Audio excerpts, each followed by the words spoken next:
Eu quero desenvolver que a paz do Senhor ela venha reinar sobre nós. Ó Deus, envie em nome do Senhor Jesus Cristo o temor do Senhor venha aumentar em nossos corações aqui esta noite. Ó nosso Espírito, fique à vontade, Jesus, para manifestar seu poder. Queremos experimentar mais de Ti, Jesus. E saímos daqui, Deus, em paz.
queria separar para estarmos orando pela vida do pastor Leno. Pastor Leno, pode vir cá? Pode aplaudir o Senhor pela vida dele.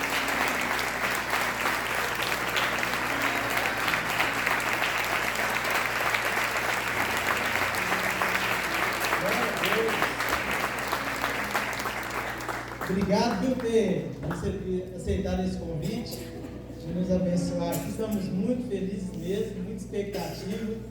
Aproveito já, gente, todas as igrejas que estão nos visitando aqui. Você é bem-vindo. Obrigado pela tua presença. Estenda a sua mão em direção ao nosso pastor. Vamos ministrar sobre a vida dele. Ministrar o poder de Deus, a graça de Deus, o amor de Deus. É a oportunidade que você tem de retribuir o carinho, o pastoreio, tudo que Ele tem sido sobre a nossa vida.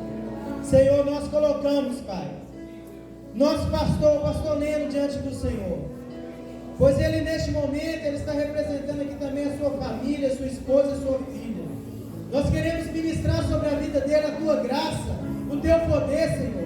Nós te agradecemos pela vida dele e pedimos ao Senhor que ele possa contemplar os céus abertos sobre a vida dele hoje, que ele possa sentir o teu Espírito conduzindo ele em todos os momentos, Pai, não só nessa pregação, mas em todas as vezes que ele se dispor a ser boca do Senhor nessa igreja, Pai. Que ele seja a boca do Senhor nessa noite, Senhor. Que ele seja usado com poder e com graça, Pai. Que nós possamos estar como uma terra fértil. Prepara o nosso coração, prepara o coração da tua igreja, e que haja um fluir do rio de Deus aqui neste lugar. Que seja uma noite sobrenatural, e que seu nome seja glorificado através da vida do pastor Leno, em nome de Jesus. Amém, amém, graças a Deus. Eu peço que você abra a tua Bíblia comigo no livro de Juízes, Juízes capítulo 6. Vou ler alguns versículos do capítulo 6 com vocês. Vou ler mais alguns versículos no capítulo 7. O ideal seria ler com vocês os 2 capítulos inteiros, porém vai nos exigir muito tempo, então eu vou tentar de alguma forma aqui ler apenas alguns trechos sem fazer bagunça, tá bom? Vamos ler Juízes 6, a partir do versículo 11.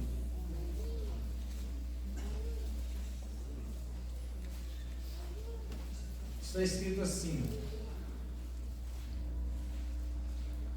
Tudo bem com o som aí, gente?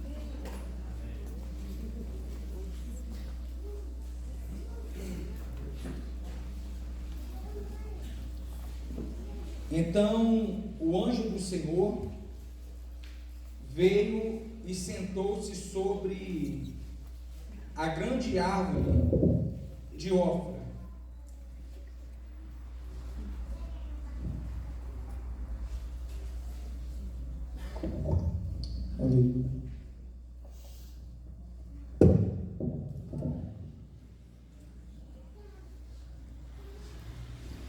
Então o anjo do Senhor veio e sentou-se sobre a grande árvore de Ofra, que pertencia ao Abijeritas, Joás. Gideão, filho de Joás, estava malhando o trigo num tanque de prensar uvas para escondê-lo dos medianitas. Então o anjo do Senhor apareceu a Gideão e lhe disse: o Senhor está com você, poderoso guerreiro. Ah, Senhor, Gideão respondeu: se o Senhor está conosco, por que aconteceu tudo isso? Onde estão todas as suas maravilhas que os nossos pais nos contam quando dizem: não foi o Senhor que nos tirou do Egito? Mas agora o Senhor nos abandonou e nos entregou nas mãos de Midian. O Senhor se voltou para ele e disse: com a força que você tem, vá libertar Israel das mãos de Midian. Não sou eu quem o está enviando? Ah, Senhor, respondeu Gideão, como posso libertar Israel? Meu clã é o menos importante de Manassés, eu sou o menor da minha família. Eu estarei com você, respondeu o Senhor, e você derrotará todos os medianitas como se fosse um só homem. Gideão prosseguiu: se de fato posso contar com teu favor, dá-me um sinal de que és tu que estás falando comigo. Peço-te que não vais embora, até que eu volte e traga minha oferta e coloque diante de ti. Capítulo 7, a partir do versículo 2 até o 6. E o Senhor disse a Gideão: você tem gente demais para eu entregar Midian nas suas mãos, a fim de que Israel não se orgulhe contra mim, dizendo que a sua própria força o libertou. Anuncie, pois, ao povo que todo aquele que estiver tremendo de medo poderá ir embora do monte Gileade. Então 22.000 homens partiram e ficaram apenas 10.000. Mas o Senhor tornou a dizer a Gideão: ainda há gente demais, desça com eles à beira d'água, e eu separarei os que ficarão com você. Se eu disser, este irá com você, ele irá. Mas se eu disser, este não irá com vocês, ele não irá. Assim Gideão levou os homens à beira d'água, e o Senhor lhe disse: separe os que beberem a água, lambendo-a como faz o cachorro, daqueles que se ajoelharem para beber. O número dos que lamberem a água, levando-a com as mãos à boca, foi de 300 homens. Todos os demais se ajoelharam para beber. Versículo 16 do capítulo 7. Dividiu os 300 homens em 3 companhias e pôs nas mãos de todos eles trombetas e jarros vazios com tochas dentro.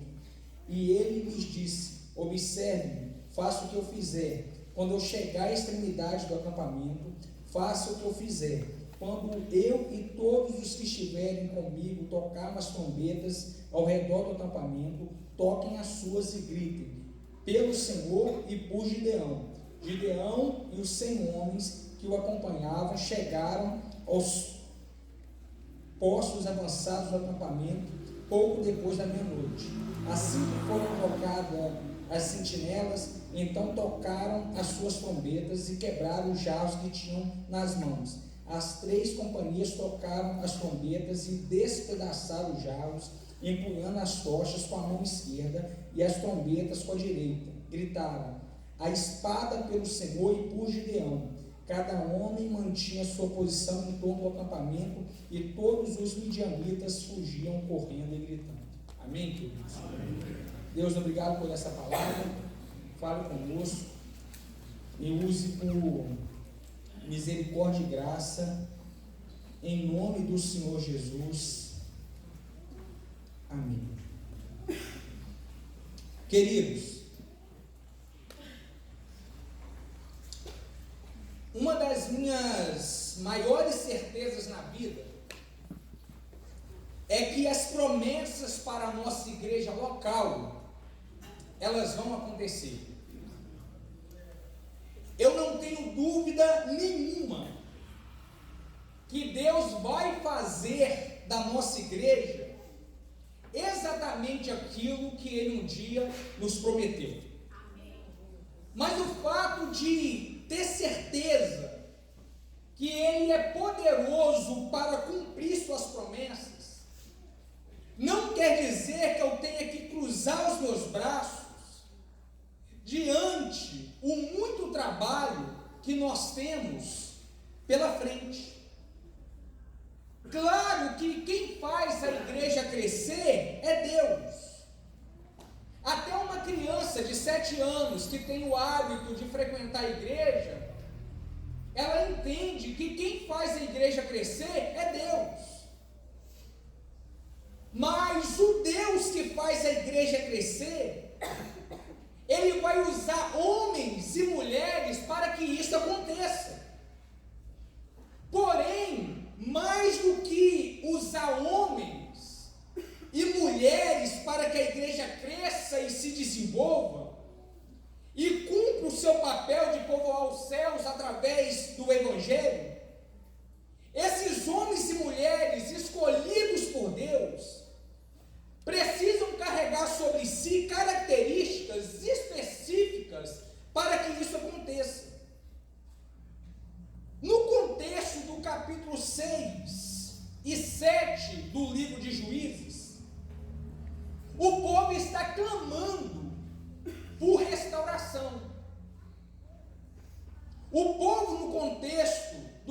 Juízes era um povo muito complicado.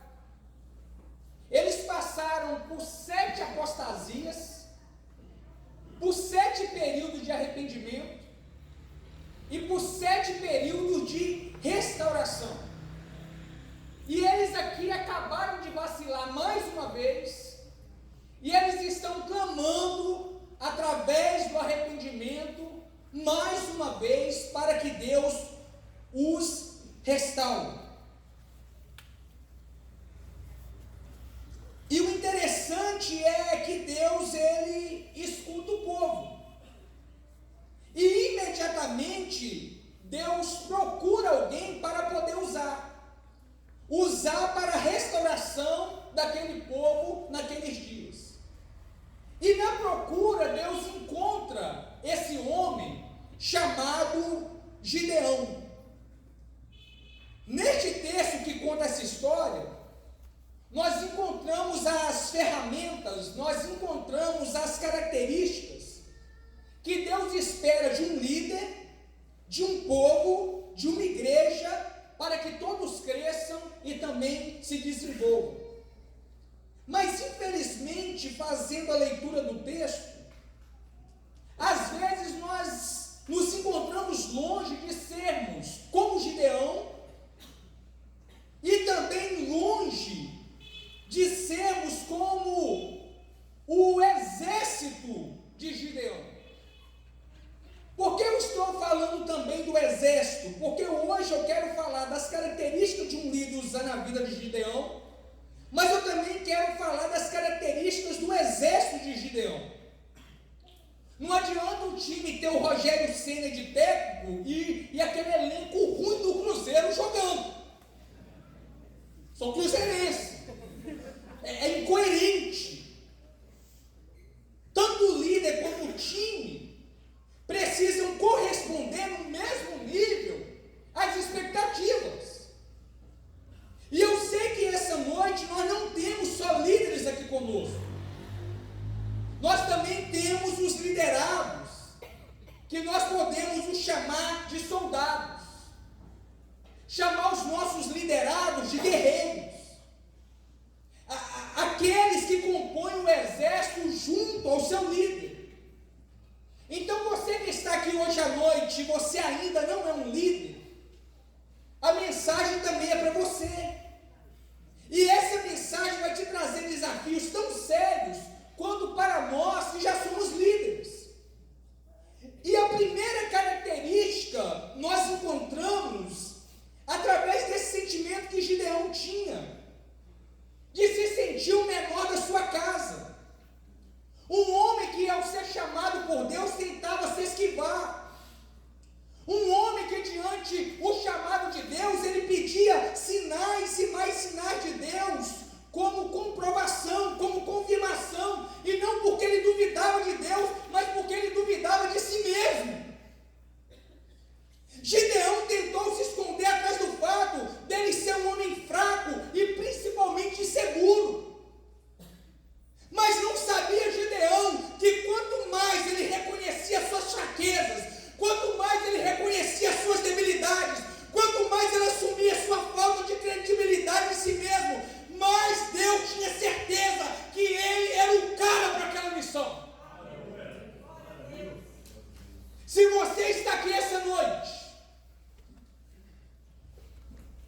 e você é o tipo de pessoa que carrega a humildade de reconhecer que você é fraco, a humildade de reconhecer que para executar a obra de Deus você é incapaz, por causa dessa humildade, por causa do seu reconhecimento, por causa das suas limitações, você se encontra com a primeira qualidade que Deus procura em alguém para poder usar.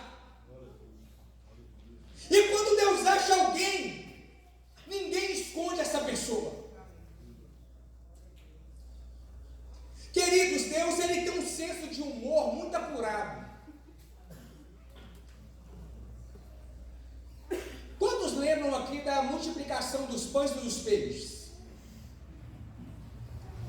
Quem Deus usou para fazer acontecer o milagre da multiplicação? um menino, uma criança. Naquela época, não se contava entre a multidão nem mulheres e nem crianças. Mas perceba que é justamente alguém que não foi contado, é justamente alguém esquecido, é justamente alguém que ninguém esperava algo relevante dele, que Deus usa para um dos milagres mais conhecidos da Bíblia. 1 Coríntios 1:28 diz: e Deus escolheu as coisas vis deste mundo, e as desprezíveis, as que não são, para confundir as que são. A Bíblia, ela diz que os exaltados serão humilhados, mas os humilhados serão exaltados. Então, para ser exaltado por Deus, a característica principal é essa humildade de reconhecer as próprias limitações e fraquezas. E diante dessa humildade, Gideão foi liberado sobre ele uma porção de poder, uma porção de unção sobre ele. Amados, o que é unção? Unção não é um poder para te fazer rodopiar, falar em línguas, plantar bananeira, não é isso. Unção é Deus te capacitar para fazer o que você nunca seria capaz de fazer por qualidades próprias. Deixe-me chocar vocês essa noite. Muita gente tentou crescer no ministério e não conseguiu, porque lhes faltaram humildade. Eles tinham talento, eles tinham nível de conhecimento teológico avançado, vieram de boas famílias, mas porque não eram humildes, não alcançaram o que Deus tinha para eles em nível ministerial. Às vezes a gente olha para algumas pessoas que são tão usadas por Deus, e a gente fica extasiado porque aquela pessoa que está sendo usada por Deus, ela é tão simples. É uma pessoa usada por Deus, mas a gente acha ela assim, tão humilde. Não é soberba. Às vezes é gente usada por Deus e é gente com aquele jeitão cafona, já viu? Aquele jeitão brega. Mas é bem possível que a razão dessa pessoa brega, cafona, simples, ser tão usada por Deus é justamente a sua humildade, a sua simplicidade, a sua sinceridade de reconhecer as suas próprias fraquezas. Então você que me ouve hoje à noite, se você é o tipo de gente que nesses dias tem se sentido pequeno, incapaz, limitado, fique sabendo que Deus está de olho em você. E será você que Deus vai fazer questão de usar. A nossa igreja é simples. O povo dessa igreja é um povo simples. Mas o Deus que nós servimos é extraordinário e poderoso para fazer infinitamente mais do que nós podemos pensar e imaginar. E se por acaso tem alguém aqui entre nós que deseja ser usado, porém se acha autossuficiente, tem se achado que sabe mais do que todo mundo, se acha tão bom que acha que Deus é obrigado a te usar, eu te aconselho a trabalhar o seu orgulho o mais rápido possível, porque Deus, Ele ainda usa os que não são para confundir os que são. E se é verdade mesmo que Deus usa os que não são, você precisa parar de achar que é. Mas nós temos aqui outra característica. Gideão, além de ser humilde, ele para ouvir o chamado de Deus, baseado na humildade dele. Ele se declara para Deus como alguém fraco, e Deus diz assim: Gideão, varão valoroso, eu sou contigo, vai nessa força. Que força, pastor? Ele é fraco, ele é o menor entre os seus irmãos. Que força é essa que Deus está falando? A força da humildade. Deus está falando com ele: vai, porque eu estou te enviando. Amados, quantos de nós estão correndo o dia todo, às vezes atrás de coisas até necessárias e urgentes para a própria sobrevivência, mas são pessoas que não param para saber o que Deus quer delas para esse tempo. Tem muita gente aqui entre nós que nesses dias Deus está te chamando de valente, Deus está te chamando de valoroso, Deus está lhe dando moral, Deus está lhe dando uma missão, só que essa pessoa não se dispõe a parar para ouvir o que Deus tem para ela. Gente entre nós aqui que não para ouvir o que Deus acha, o que Deus pensa, o que Deus tem. Deus diz aqui para Gideão: Gideão, eu estarei com você, e você derrubará os medianitas como se eles fossem um só homem. Queridos, parar para ouvir isso foi essencial para Gideão, para que gradativamente fosse sendo gerado nele coragem, força e confiança. Quantos de nós estamos batendo cabeça ministerialmente falando? Quantos de nós? Quantos de nós nos encontramos infrutíferos?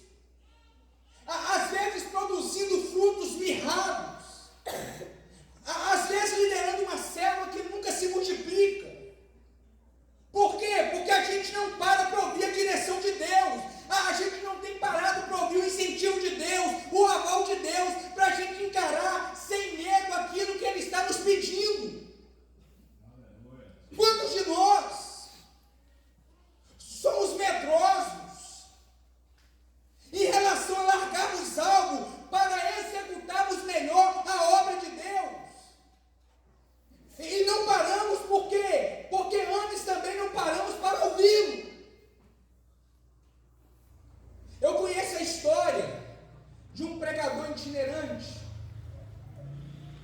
e ele começou a ser muito convidado, e ele foi deixando a sua igreja local de lado, e ele foi aceitando marcar a sua agenda. E um dia ele está na França, e ele pegou o trem para poder ir até outra cidade, onde ele iria pregar em uma grande conferência. O trem, na metade do caminho, estraga. Não tinha como pegar outro.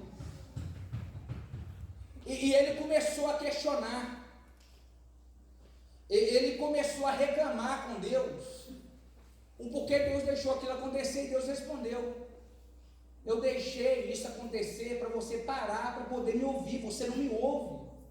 Eu não te chamei para ser itinerante, eu não te chamei para viajar toda semana, eu te chamei para ser pastor de uma igreja local.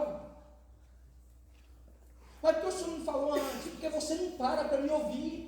Eu tive que estragar o trem para você me ouvir. Eu tive que te parar para você me ouvir. Você não para. Você corre o tempo todo achando que está fazendo a minha vontade, mas fique sabendo você que não está. Tem gente aqui que tem que parar para ouvir. Você não tem parado. Tem sido como Marta, inquieta. Para poder ouvir. Ele tem algo para te dizer. Ele tem uma direção para você. perguntando essa noite: você quer fazer minha vontade? Pare para me ouvir. Você quer ser usado por mim de forma relevante? Pare para poder me ouvir. Porque se você parar para me ouvir, eu vou prometer estar contigo. E se eu estiver contigo, nenhum desafio vai ser grande demais para você. Então, para sermos usados, para crescermos como igreja, e vivemos as promessas de Deus para a nossa igreja local, nós precisamos também parar e dar atenção para aquilo que Ele quer nos pedir. Isso aqui é muito sério. Deus está querendo enviar alguns de vocês para o seminário, mas Ele não tem conseguido, sabe por quê? Porque você não para ouvir. Deus está querendo separar alguns de vocês para o ministério, mas Ele não tem conseguido, sabe por quê? Porque você não para ouvir. Deus está querendo bancar alguns de vocês para o seu próprio crescimento, só que você não para ouvir. Querido, se você for humilde e parar para ouvir o que Deus tem para você, Deus pode, com essas duas qualidades, te usar para mudar não só o seu bairro através de você, mas também toda a sua cidade. Eu só sou pastor hoje porque eu parei para ouvir. Se eu não tivesse parado para prestar atenção na direção dele para mim, eu estaria batendo cabeça até hoje. Até Jesus parou para ouvir Deus. Você não vai parar aqui. Mas o texto continua. E Gideão, ele quase que briga com Deus após parar para poder ouvir Deus. Gideão diz assim: ok, está me chamando? Ok. Mas onde estão os milagres dos tempos dos meus pais? Cadê aquele mover lá do passado? Aquela graça, aquela unção. Gideão era humilde, parava para ouvir Deus, mas também fazia orações ousadas. Deus vai usar líderes nesses dias que sejam ousados. Homens e mulheres que vão perguntar a Deus o porquê Deus não está os usando. Homens e mulheres que vão clamar por milagres, sem incredulidade. Ousadia é a chave que vira a direção do nosso ministério. Gideão era inconformado, desesperado para ver as coisas de Deus acontecerem. Gideão era um tipo de líder que, ao chegar na sua célula e perceber que a maioria voltou, por isso ele entrava em crise. Gideão era o tipo de supervisor que não se conformava da sua célula não ter mandado ninguém para o último encontro. Gideão era o tipo de superintendente de células que entrava em crise porque sua rede não levou ninguém ao batismo. Gideão era o tipo de pastor que ia embora depois do culto frustrado, porque no culto tinha cadeiras vazias. Um pastor não pode se conformar com cadeiras vazias. Ele era inconformado. Ele era faminto, ousado, ao ponto de cobrar de Deus um mover sobre sua geração. E sabe o que Deus faz? Deus o responde. Deus lhe responde com sinais. Deus lhe responde com graça. Pessoas ousadas nunca ficaram sem respostas de Deus. Pessoas intrépidas chamam a atenção de Deus.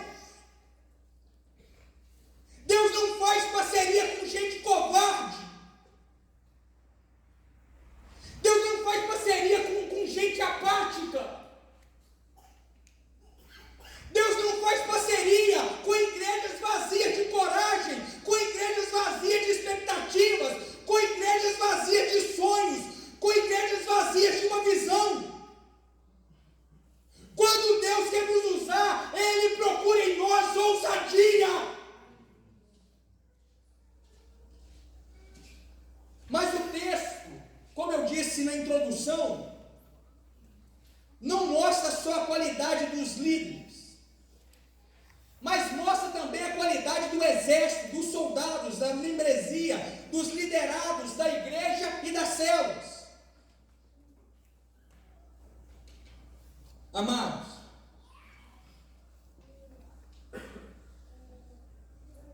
se nós queremos crescer como igreja local, através da visão de células, precisamos ser como esse exército aqui no texto. Gideão, ele consegue 21 mil homens para o seu exército. Mas o exército inimigo era composto por 200 mil homens. E Deus, para complicar a vida de Gideão, Deus fala para Gideão que 21 mil, aproximadamente, tem tradução que diz que eram 22 mil pessoas, mas Deus fala que ainda era muita gente. Gideão obedece a Deus,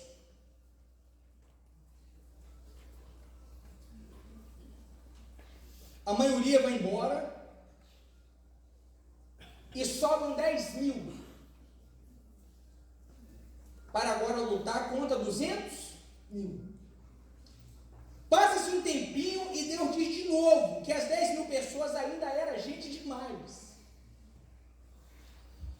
E Deus deu uma estratégia para Gideão selecionar os guerreiros.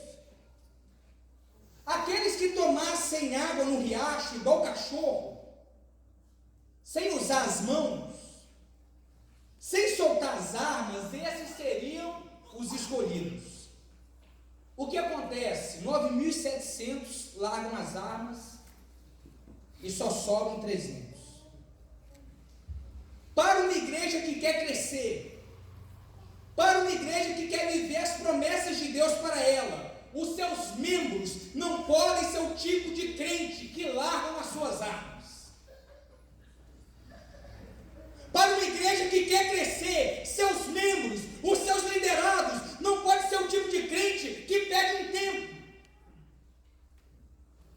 que pede arrego,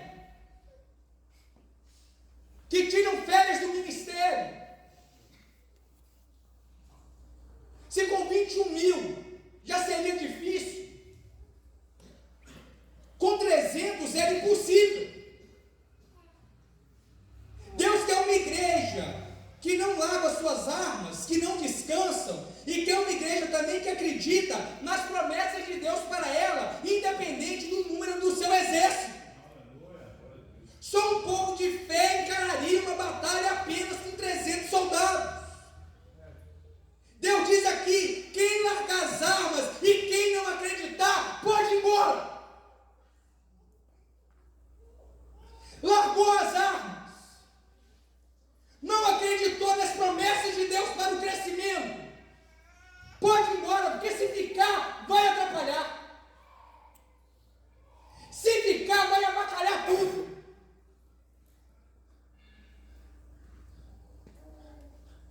Tem que segurar, não pode soltar, e tem que crer, tem que acreditar.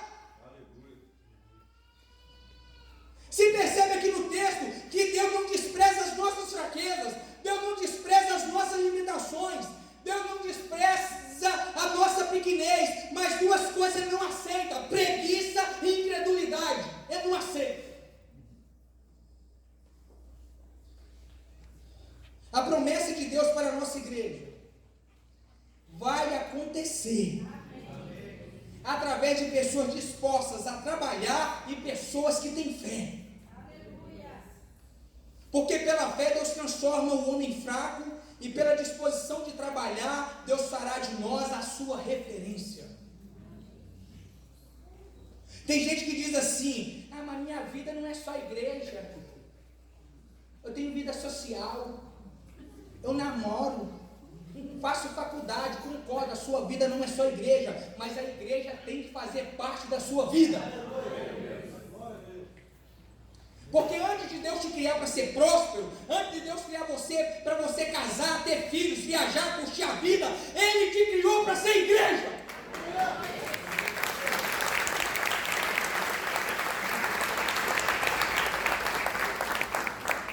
Então o tipo de igreja que vai crescer, que vai viver a grande comissão que Deus tem para ela, é composta por uma membresia que não larga as armas e que também não é incrédula. É um povo que trabalha, é um povo que crê. É um povo que trabalha, é um povo que não larga as armas, é um povo sangue no olho, é um povo valente e é um povo que acredita o tempo todo. Vai dar certo. Ah, mas tu está dizendo o contrário. Deus falou, Deus prometeu, a gente vai ser um farol. É isso que disse, eu creio.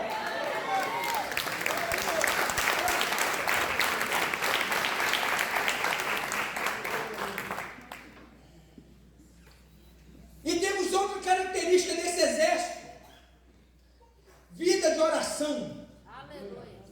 Gideão pede para que eles toquem a trombeta e levantem a tocha. Que levantem, irmão, isso é muito pentecostal. Que levantem o fogo. A trombeta tocada por eles foi um tipo de recurso espiritual. Foi a partir da trombeta tocada que o exército dos medianitas começaram a matar uns aos outros. Sabiam disso? O exército não precisou descer. Os medianitas começaram um a matar o outro. Coisa estrondosa, uma coisa sobrenatural. 200.000 homens sendo derrotados pelo próprio Deus. Irmãos, igrejas que não oram, igrejas que não buscam a Deus, são igrejas sem poder. Colocar na brecha para poder orar e buscar o Senhor. Então, amado, se você faz parte da nossa igreja, se você está engajado conosco, em nome de Jesus, você precisa entender que oração é um valor para a gente.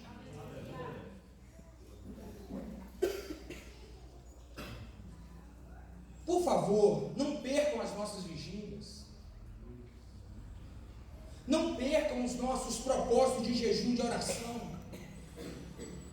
Não vacile com a sua vida de oração. Não vacile com a sua vida devocional. Toque a trombeta e levante a tocha, e os inimigos espirituais serão derrotados. Nós não podemos nos prender só nas estratégias, só nos métodos, só nas técnicas, só nas nossas habilidades. Precisamos ser também fervorosos na oração, sermos fervorosos na entrega, sermos do fogo, irmão.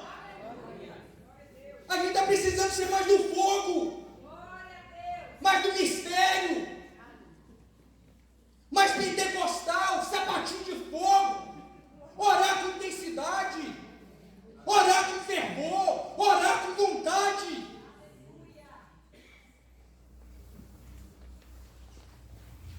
Oração é a principal característica de todos os avivamentos que já aconteceram na história do cristianismo.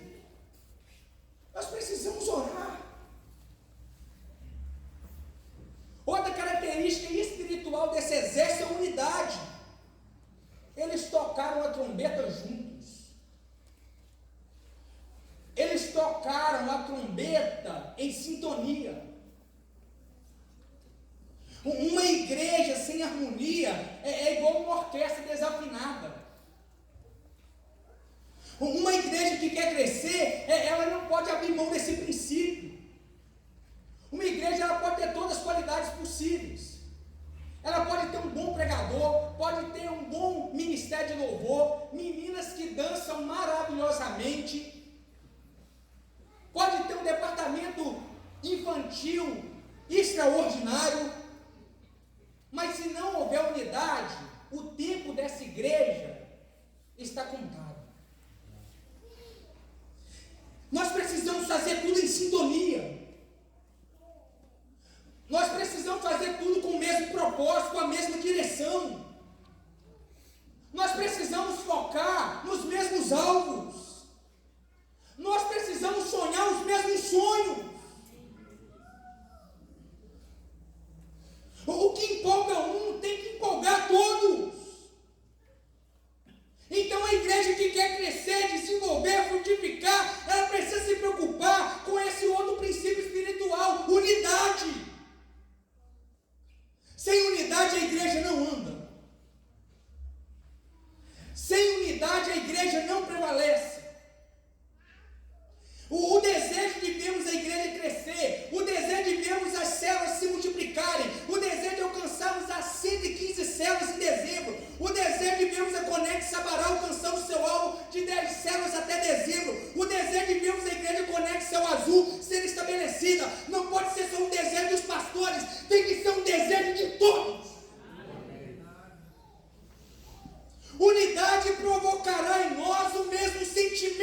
amigos, pastores.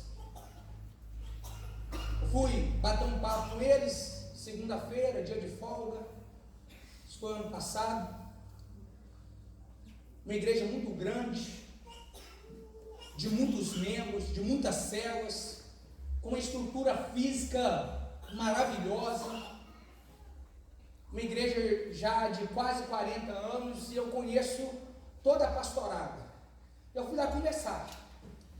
Chegando lá, um deles, o Irineu, homem de Deus, foi me mostrar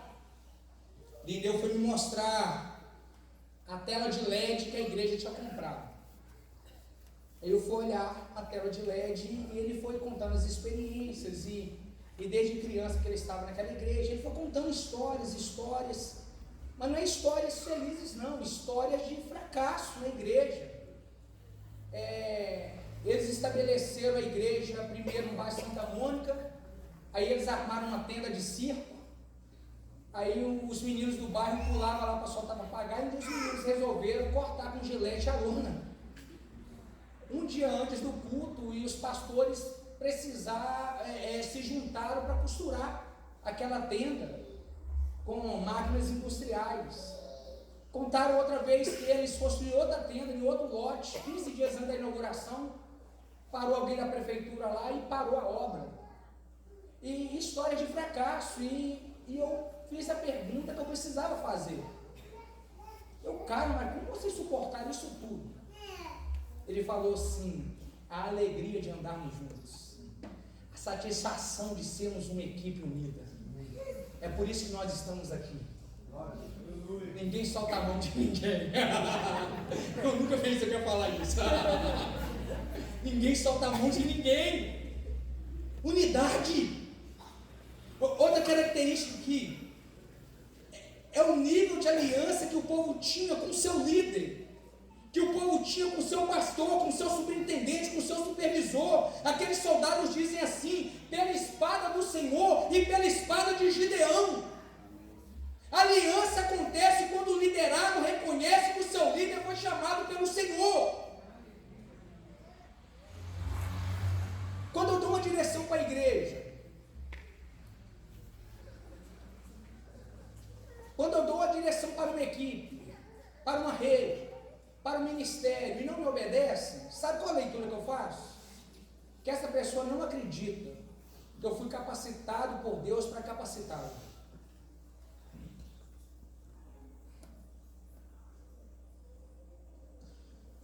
Quando você, supervisor, não abraça a direção do seu superintendente, você está dizendo para o seu superintendente que você não acredita na unção de Deus sobre ele.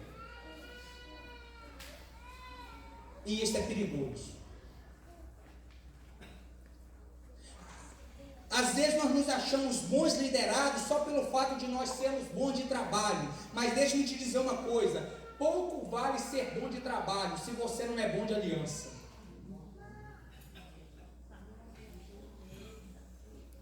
Quando eu estou junto com o meu líder, quando eu estou obediente à direção do meu líder, a igreja, ela não para de crescer, as células não param de multiplicar. Deus honra onde existe aliança entre líder e liderados.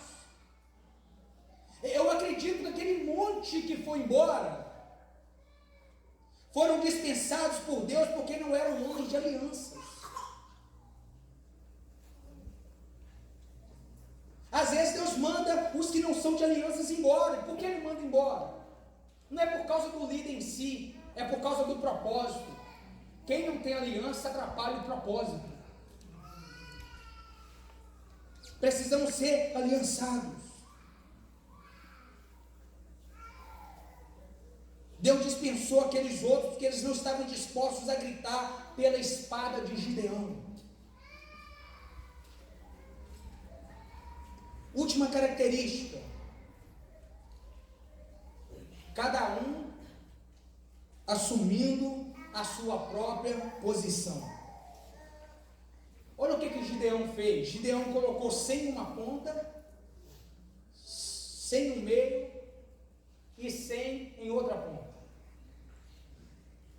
uma igreja que cresce, uma igreja que alcança as promessas de Deus para ela, é uma igreja onde cada um assume sua posição. Em uma igreja que cresce, não pode atropelar o outro na responsabilidade que é só do outro. É por isso que aqui na igreja, o tempo todo nós estamos trabalhando para posicionar cada membro no seu lugar certo. Eu posso dar alguns exemplos. O supervisor atropela o superintendente. Tem decisões que o supervisor não pode tomar, é o superintendente. Fique na sua posição.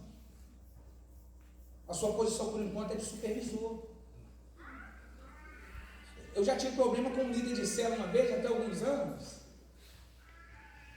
Cheguei na igreja, aí vi uma pessoa sentadinha, no dia da ceia.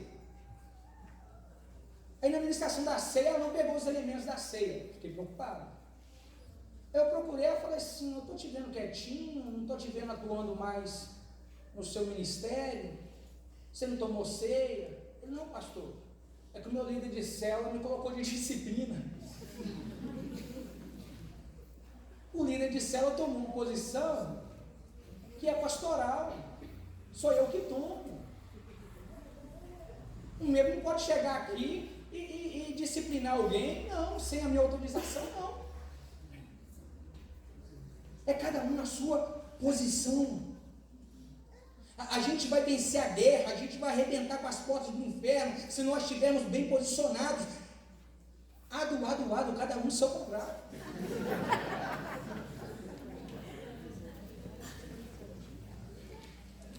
A gente vai vencer. Léo, você está aí, Léo? Estou aqui, pastor. Aí o Léo grita: Robson, onde você está? Estou aqui. Quem está aí com você? O ato de amor está comigo aqui. O quê? Tocha está na mão, está aí, está também.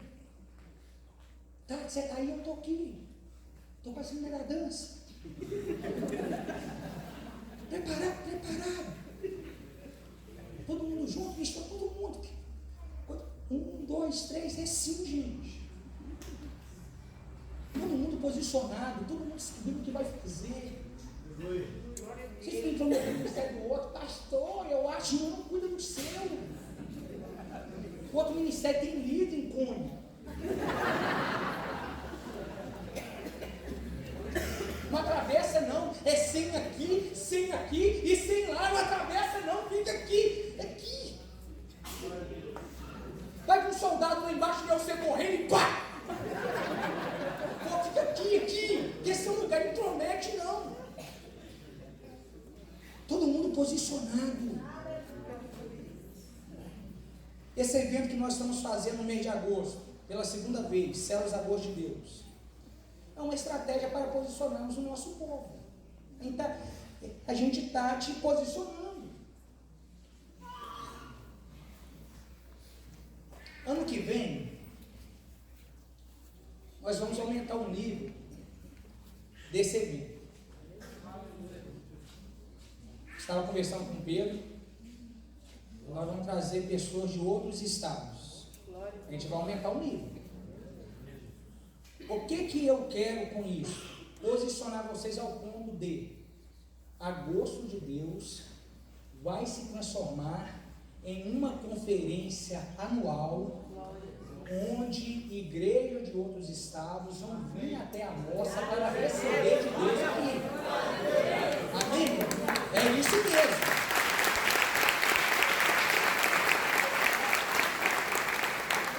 Aqui, eu não estou brincando. A gente tem que acreditar, existe uma promessa dessa igreja. Nós vamos aumentar o nível. Nós vamos aumentar o nível, a gente não vai parar não. Não tem esse negócio de largar as armas e nem de ser incrédulo. Nós vamos chegar aonde Deus nos chamou para chegarmos. Hoje é uma programação local, mas ela vai se transformar em uma programação nacional. Nós vamos nos posicionar para isso. Nós estamos aqui para isso. para vencer a guerra. Sabe o que os medianitas fizeram? Eles fugiram, se acabaram, morreram. Sabe por quê? Porque Deus trabalha com princípios, queridos. Quem quebra princípios, pelos próprios princípios serão quebrados. Então Deus está nos entregando esses dias, ou melhor, nesse dia, princípios, para que a gente não largue eles, para que a gente alcance aquilo que Deus tem para a nossa igreja. Irmãos, a gente tem que viver aquilo ali, olha ali, cada membro um ministro, aquilo ali é uma realidade, aquilo ali é uma necessidade, e aquilo ali é uma prioridade. Nós somos um exército. Nós não estamos brincando de ser igreja. O negócio aqui é sério. Deus nos chamou para algo maior, mais elevado. Nós precisamos ir, sacudir, arrebentar. Vai ser assim lá em Sabará.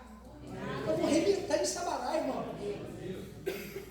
No céu azul, nós vamos arrebentar no céu azul. Porque Deus tem uma palavra para a gente. E que Deus nos ajude a cumprir todos esses princípios. Que Deus nos dê graça. Que Deus tenha de misericórdia de nós, para que a gente consiga fazer a vontade dEle. Porque a vontade dEle é que a gente cresça. A vontade de Deus é que a igreja seja usada para povoar os céus. Essa é a vontade de Deus. Nós não vamos parar. Amém? Vamos ficar de pé?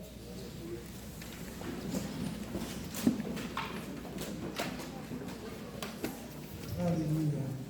Feche seus olhos.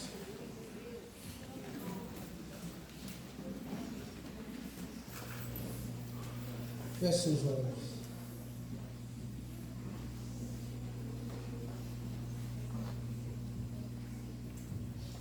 Ore ao Senhor,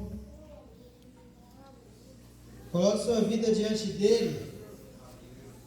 Deus nos trouxe para um momento de alinhamento, nos alinharmos à vontade dEle, aquilo que Ele nos chamou, diante do que foi ministrado.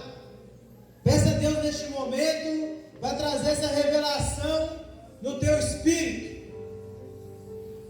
Peça a Deus para quebrar sua incredulidade hoje. Hoje é o dia que o Senhor nos chamou para tirar de nós a incredulidade. Existe uma palavra sobre esta igreja. Deus nos confiou uma palavra e por ela nós vivemos. Deus te chamou nessa noite para você se alinhar e se posicionar. Deus está te perguntando: você está na posição? Quando tiver um pedido para tocar a trombeta, você está preparado? Faça a sua oração a Ele.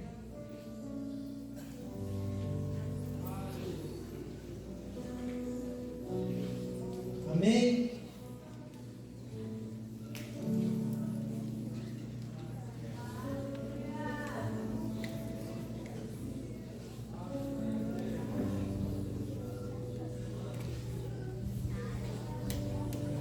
Aleluia.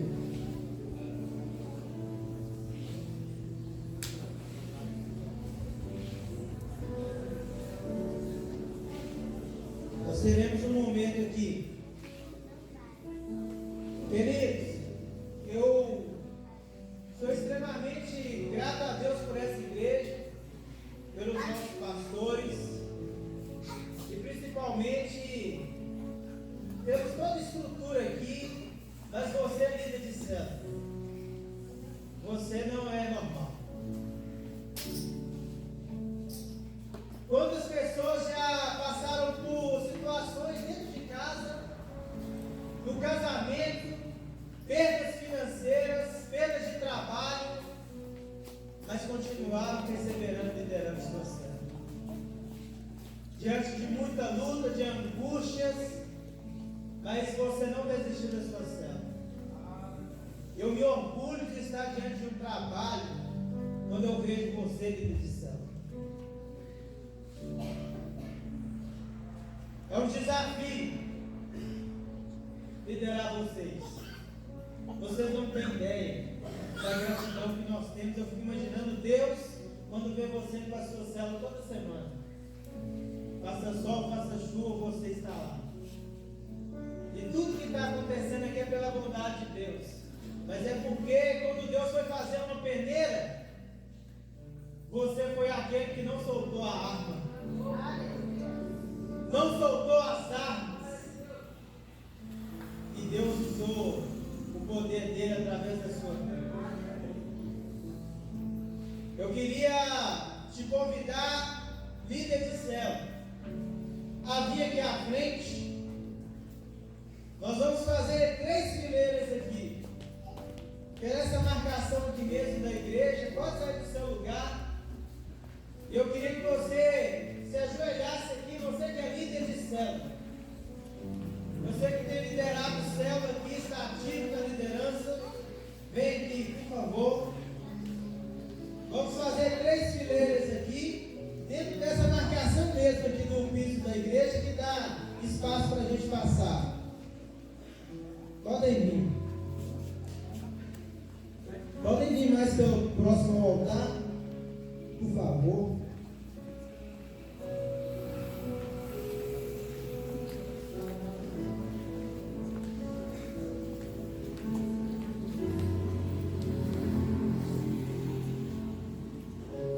Todos estão aqui já? Todos os líderes de célula estão aqui, gente? O Beto, por favor. Quem é líder de célula? Quem lidera a célula, por favor.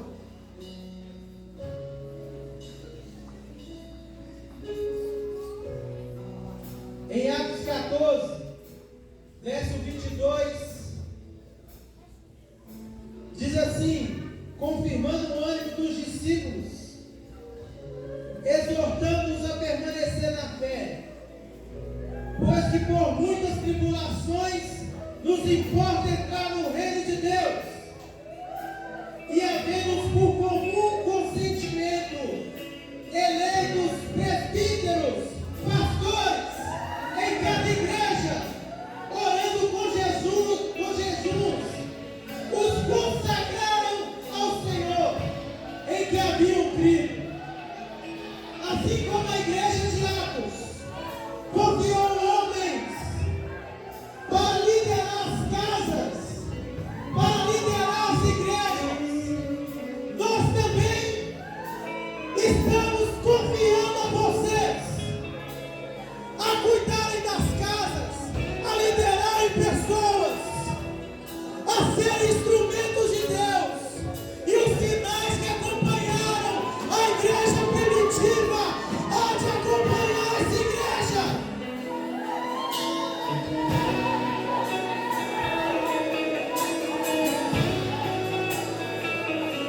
Os pastores e os superintendentes estarão ungindo vocês, estarão ministrando poder de Deus sobre a sua vida. Os supervisores também podem vir. Vocês vão ungir essas pessoas, confiando a elas autoridade espiritual. O exército de Deus, assim como está